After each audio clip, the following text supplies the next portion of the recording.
ബ്രഹ്മയുഗം ചിത്രത്തിൻ്റെ 11 ദിവസത്തെ കേരള കളക്ഷൻ പുറത്തു വന്നിരിക്കുകയാണ്. ഫ്രൈഡേ മാറ്റിനിയാണ് ഈ ഒരു report പുറത്തുവിട്ടിരിക്കുന്നത്.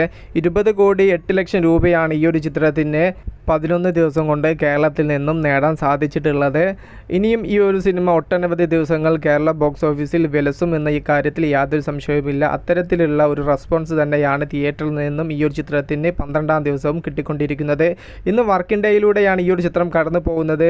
Morning and matinee ഷോകൾക്ക് booking കാര്യങ്ങളെല്ലാം നോക്കുന്ന സമയത്ത് വലിയ ബുക്കിംഗ് ഒന്നും കാണുന്നില്ലെങ്കിലും ഈ ഒരു ചിത്രത്തിൻ്റെ ടിക്കറ്റ്സിന് ഡിമാൻഡ് ഉണ്ടാകുന്ന സമയത്താണ് ബുക്ക് മൈ ഷോ ആപ്പിൽ പെട്ടെന്ന് തന്നെ ടിക്കറ്റ്സുകൾ സോൾഡ് ഔട്ട് ആയി പോവുക. എന്നാൽ ഈ ഒരു സമയത്ത് വലിയ ഡിമാൻഡോ കാര്യങ്ങളൊന്നും ഇല്ലാത്തതിനാൽ ആ ഒരു സമയത്ത് പ്രേക്ഷകർ തിയേറ്ററിൽ പോയി ടിക്കറ്റ് എടുത്ത് കാണാനാവും ഉദ്ദേശിക്കുന്നത്. എന്നാലും ഈവനിങ് ആൻഡ് നൈറ്റ് ഷോകൾ നല്ല രീതിയിൽ പിക്കായി വരുന്നുണ്ട്.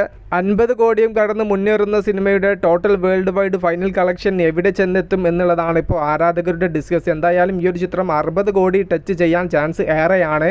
അവിടെയൊന്നും ഈ ഒരു സിനിമയ്ക്ക് ബഹുദൂരം മുന്നോട്ട് പോകണമെങ്കിൽ ഇനി ഹിന്ദി ഡബ്ഡ് വേർഷൻ റിലീസ് ആവാനുണ്ട്. അവിടെ ഒരു പോസിറ്റീവ് റിപ്പോർട്ട് കിട്ടിയെങ്കിൽ മാത്രമേ ചിത്രത്തിൻ്റെ ഒരു 75-80 കോടിയിലേക്കൊക്കെ എത്താൻ വേണ്ടി സാധിക്കുകയുള്ളൂ. അവിടെ എക്സ്ട്രാ ഓർഡിനറി പോസിറ്റീവ് റിപ്പോർട്ട് സിനിമ നേടിയെടുക്കുകയും അതോടൊപ്പം തന്നെ ജനം ഈ ഒരു സിനിമ തിയേറ്ററിൽ വന്ന് കാണുകയും വേണം. ഹിന്ദി വേർഷൻ്റെ റിലീസിൻ്റെ യാതൊരുവിധ അപ്ഡേറ്റ്സും ഇപ്പോൾ പറഞ്ഞു കേൾക്കുന്നില്ല.